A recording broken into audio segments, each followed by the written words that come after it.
لکم دینکم ولی دین، تمہارے لیے تمہارا دین اور میرے لیے میرا دین۔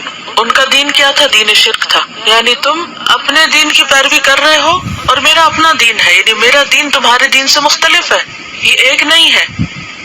اب دیکھیے کہ بہت دفعہ آپ نے وحدت ادیان کی بات سنی ہوگی کہ ہر دور میں یہ کوششیں ہوتی رہتی ہیں کہ سارے دینوں کو ملغوبہ بنا کے ایک دین بنا لیا جائے۔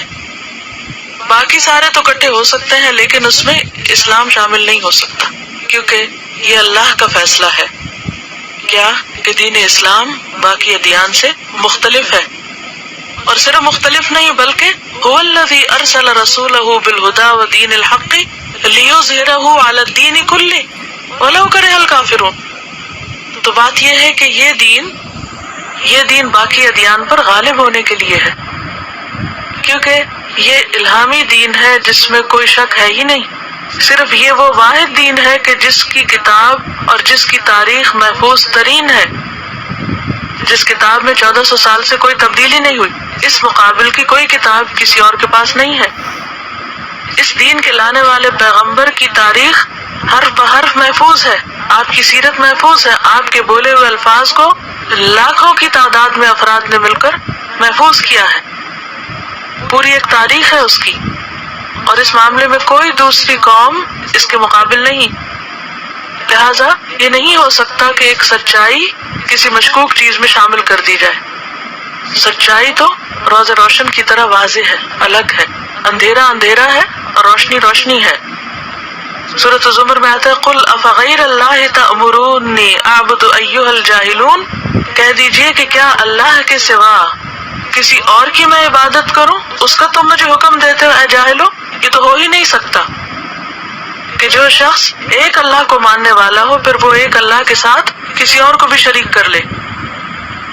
اور دین کا ایک مطلب جزا بھی ہے، یعنی تم جو کچھ کر رہے ہو تم اپنی جزا پاؤ گے، اور جو کچھ میں کر رہا ہوں اس کی جزا مجھے ملے گی۔ لہذا تم اپنے طریقے پر ہو، میں اپنے طریقے پر ہوں، ہر ایک اپنے اعمال کا خود ذمہ دار ہے۔ سورۃ یونس میں بھی آتا ہے وَإِن كَذَّبُوكَ فَقُل لِّي عَمَلِي وَلَكُمْ عَمَلُكُمْ أَنتُمْ بَرِيئُونَ مِمَّا أَعْمَلُ وَأَنَا بَرِيءٌ مِّمَّا تَعْمَلُونَ۔ کیا معنی ہے اس کا کہ اگر وہ تجھ کو جھٹلاتے ہیں تو آپ کہہ دیجئے کہ میرے لیے تو میرا عمل ہے اور تمہارے لیے تمہارا عمل، تم اس سے بری ہو جو میں کر رہا ہوں اور میں اس سے بری ہوں جو تم کر رہے ہو۔ سورۃ القصص 55 میں بھی آتا ہے لنا اعمالنا وَلَكُمْ أَعْمَالُكُمْ۔ جب 13 سال تکلیفیں اٹھا کر یک طرفہ پیغام پوری طرح پہنچا دیا تھا اور اس کے بعد کہا ہم نے پیغام پہنچا دیا، اب جو تمہیں کرنا ہے کرو۔ پیغام پہنچائے بغیر ایسی برات کسی سے نہیں کر سکتے جب تک میسج کنوے نہ کر دیا جائے۔ کسی کو اس کے عمل کے لیے اسی وقت چھوڑیں گے نا کہ جب آپ نے اس کو اچھے برے کا سارا فرق بتا دیا۔ یہ بالکل ایسے ہی ہے جیسے آپ اپنے بچے کو سب کچھ سمجھانے کے بعد آخر میں کیا کہتے ہیں جب وہ بالکل نہ مانے، اب جو تمہارا دل چاہے کرو، میں نے تم کو بتا دیا۔ اور دوسری بات یہ کہ کفار مکہ کو ایک طرح سے مکمل طور پہ مایوس کر دیا گیا، کیونکہ ان کا خیال یہ تھا کہ محمد صلی اللہ علیہ وسلم پر کسی نہ کسی طرح سے دباؤ ڈالا جائے گا تو یہ کمپرومائز کر لیں گے اور ہمارے بتوں کو برا بھلا کہنا چھوڑ دیں گے۔ اور اس کے لیے وہ ڈیلیگیشن کی شکل میں آئے بھی تھے کہ آپ صرف ان پر ہاتھ رکھ دیں ہم آپ کا دین قبول کر لیتے ہیں۔ کہا گیا کہ نہیں، یہ نہیں ہو سکتا، کیونکہ اللہ کے رسول صلی اللہ علیہ وسلم آخری رسول تھے اور وہ حق اور باطل کا فرق واضح کرنے کے لیے آئے تھے، اور اگر آپ اپنا یہ مشن مکمل نہ کرتے اور کسی بھی طرح کمپرومائز کر لیتے تو اس کا نقصان کیا ہوتا؟